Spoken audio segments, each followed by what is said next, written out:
Today, I'm sharing with you our 3 most common marketing mistakes that I see creatives making, from their branding to getting more leads.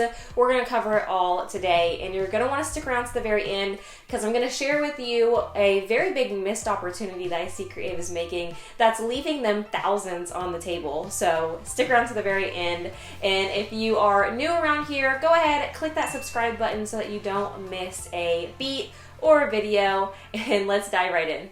Alright, so the first mistake that I see creatives making, and this is probably the most common one, especially for people who have just started out, is going to be putting more time and energy into their logo and their visual brand rather than their marketing. So if you are new to the business, you're probably thinking, oh my gosh, I need to spend all this money and time and energy on my logo because it's the visual brand, it's the first thing that they see, and that's just not the case. You want to be spending more of your time and energy on the actual strategy of your marketing. So finding out, where is your ideal clients coming from, or where, are they on Facebook? Are they on Instagram? And actually connecting with those clients. I will tell you, they will not remember what your logo looks like, but they are going to remember interacting with you. And so whenever you are first, in the business, are you going to bridal shows? Are you showing up on Instagram? Are you showing up on Facebook? What is the place where your brides are hanging out? And then you need to show up there and be engaged,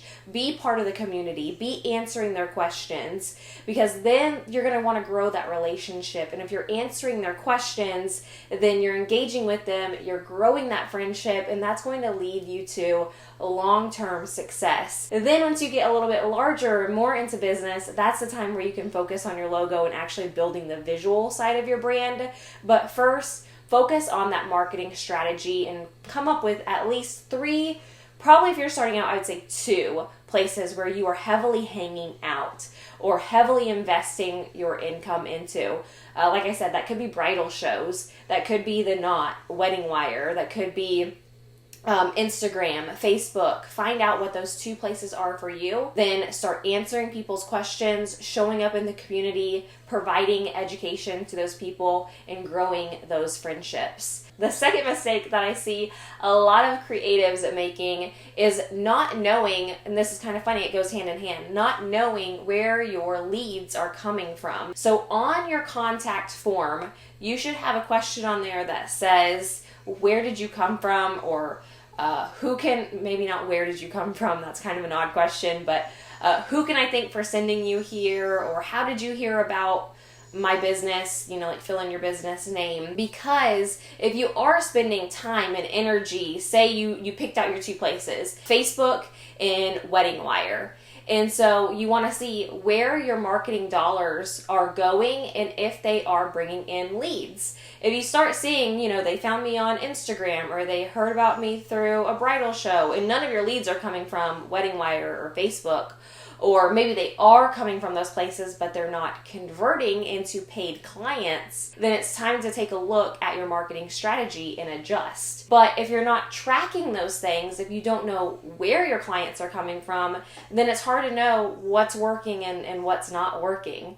And so definitely figure out your 2 places, and then make sure that you are tracking, 1, how many leads you get from that source, but also, are those leads converting? That's a very big step that I think a lot of creatives miss, is not only are you getting them, but are they also converting into paid clients? Meaning, are they actually your ideal clients? Because you can get a lot of leads from, a bridal show, but if they're not converting, then they're not within your price point, you're too high for them, maybe your style is different than that specific venue that hosted the bridal show. And so make sure that you're not skipping that step either. You want to make sure that they are converting. All right, and lastly, the third marketing mistake that I see a lot of creatives making, trying to add on services or add on packages because they think that will make them more money. So So if you are an event planner, they think, okay, well, if I do a day of event planning or, month of coordination, but then if I can also add in photography or, something else that's like outside of the norm, or start adding in different packages. And really the exact opposite is true. I know not everybody can follow this standard, but you want to narrow in or niche down your packages or your services. We had a client in the past, shout out to Carhartt Photography. They were offering photo, video, then they had a photo video combination. And underneath photo, they had 3 different packages. Underneath the video, they had 3 different packages. And then they had 3 different packages like underneath their photo and video. So what is that? Like a total of 9 different packages. Then I asked them during our time together when we were working on their branding and marketing, I was like, what do you really want to be, booking? And they're like, photo and video, of course. Like, we're a husband and wife team. We work well together and that's our biggest investment. And I was like, so why don't you just promote photo and video? If somebody's interested in just photo or if somebody's interested in just video, they'll ask you. But if you're promoting what it is that you want to be booking more of, then that's better. But also, then you are narrowing down the amount of decisions or hurdles that somebody has to make in order to work with you. Especially within the wedding industry, brides or couples are making so many different decisions of what vendors they want to work with, what packages, wedding dates, invitations, who are they inviting, who are they not inviting. Give them less hurdles to get through, and it's just like, hey, you either want to work with us or you don't. Then it's going to be a lot simpler for them to say yes or no, instead of them talking their way down to a lower package or getting, decision fatigue and not wanting to make a decision at all. So you want to narrow down the number of services or narrow down the number of packages that you have. That is going to be a very big leg up on competition because you are taking down those hurdles in order to book with you. And now for that missed opportunity that I told you about that can add thousands to your income. And this is kind of 2 parts. So if you've been in business for a while, a big hesitation that I see people not wanting to take action on is hiring associates. So if that is a photographer and hiring associate photographers underneath you, or an event planner and hiring associate event planners underneath you, this is something that can add literally thousands to your business if you just take the time and the energy to adapt this business model into your business.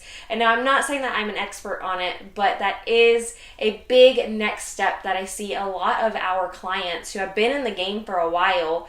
That's whenever they really start making, that multiple 6 figures and beyond, is whenever they have an established brand and now they're able to bring on those associates underneath them where they can take on multiple weddings in a weekend, but they're not out there doing the work. Now, another way that you can do this, if you're like, Amanda, associates is not for me, but I still want to make that extra income, how can I do that? That's going to be on the educational side of things. You have spent time and energy and probably years perfecting your craft.